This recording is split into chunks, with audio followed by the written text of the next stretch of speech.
Welcome to another Auto Express track battle, and it's one that on paper at least promises to be super close.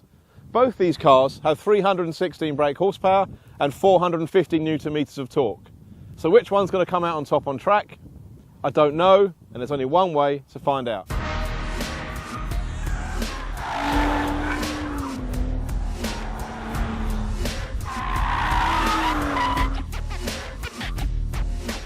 Okay, so let's start off with the new BMW M135i. This is sort of the whole reason we're doing this track battle, really, is to test this new BMW. And, well, it's pretty amazing. I drove up here last night in this car, and on the road it's just unbelievably comfortable for a performance car, for a performance BMW, but it's just this engine that's the star of the show. So, as we said earlier on, it's got 450 newton meters and torque. But it's the fact that it delivers maximum torque at just 1,250 RPM, which is just incredible. So it's got instant power on tap, and yet it revs really quickly, all the way up to 7,000 RPM. Sounds fantastic, silky smooth, as you'd expect from a BMW straight six, but just so fast to rev and so much power on tap. Now we've got the optional double clutch gearbox, which is really great as well, really fast shifts.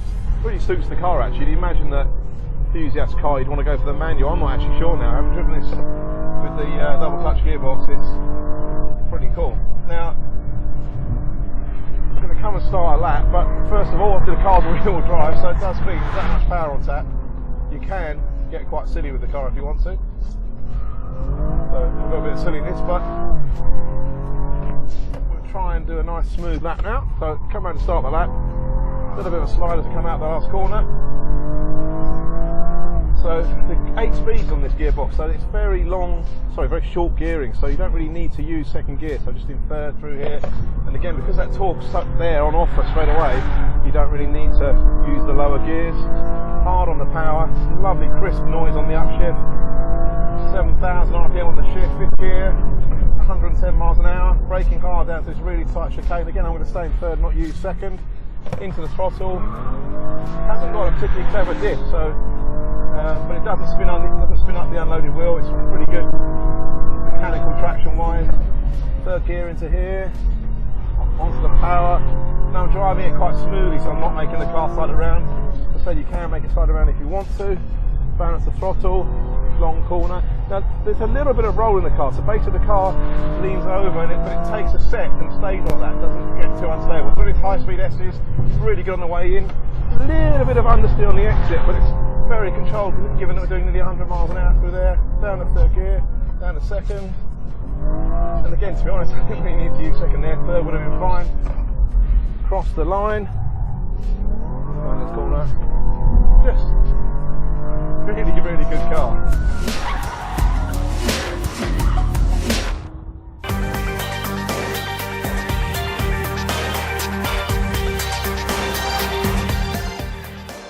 Okay, so let's see how the Subaru compares. It couldn't be more different from the BMW, obviously four-wheel drive. Again, here when you feel like you've jumped back 20 years in terms of the interior quality compared to the BMW. Everything feels quite agricultural. We've got that unique boxer sound from the engine. But let's just see how it compares to the BMW on track. Now the BMW was amazing, really.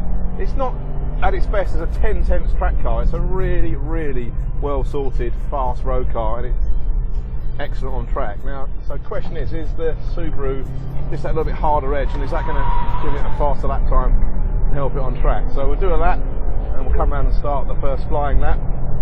The first thing you notice with the Subaru is that peak torque in this is much higher, so it's at 1,250 in the BMW, which is astonishing. It's over 3,000 in the Subaru before you get to peak torque, so you have to work it a little bit harder, but once it's up there and the engine's working, then it still feels pretty rapid. It's only 50 kilograms heavier than the BMW, despite having to carry all the four-wheel drive gubbins. Steering's very light, so there's not a great sense of steering feel. It takes a little while to get into driving a compressor engine. You haven't driven one for a while. It's got that sort of confidence that the grip's there, because you can't really feel it, but it's obviously traction's amazing. Not so good for this high-speed right-left as the BMW, so it's a bit lighter and not as much high-speed grip for this. It doesn't change direction as well as the BMW, but it's not bad on the brakes. See, manual gearbox, quite slightly sticky shift, but nothing too bad. Okay, we'll come and start the flying lap. But there, you know, there's so much traction there at those slower corners. Now that's good advantage over the BMW. Limiter in third there. Pretty good through these tight technical sections. Just a little bit of understeer. And again here, traction's good.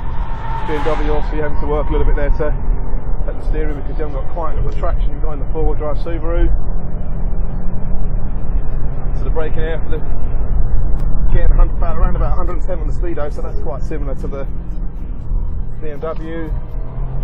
Really good traction on the exit there. Gear change lights flickering away. 4. Third gear. Carry the speed in. A lot more weight transfer in the Subaru, so you hear the tyres squealing a bit more, but it's still, you can just carry speed, you've got the confidence and carry that speed. Traction's really good out of there. Fourth gear, and this is where it's hard work in the Subaru. So this high speed S's, bit of oversteer, a bit of correction in the middle, trying to keep the momentum up. Hard braking, down the third gear, down the second, a little bit of trail braking on the way in. Third gear on the exit. The Subaru crossed the line in 1 minute 16 seconds, which means it was almost 2 seconds slower than the BMW. So not only is the M135i a better road car than the Impreza, it's also a better track car.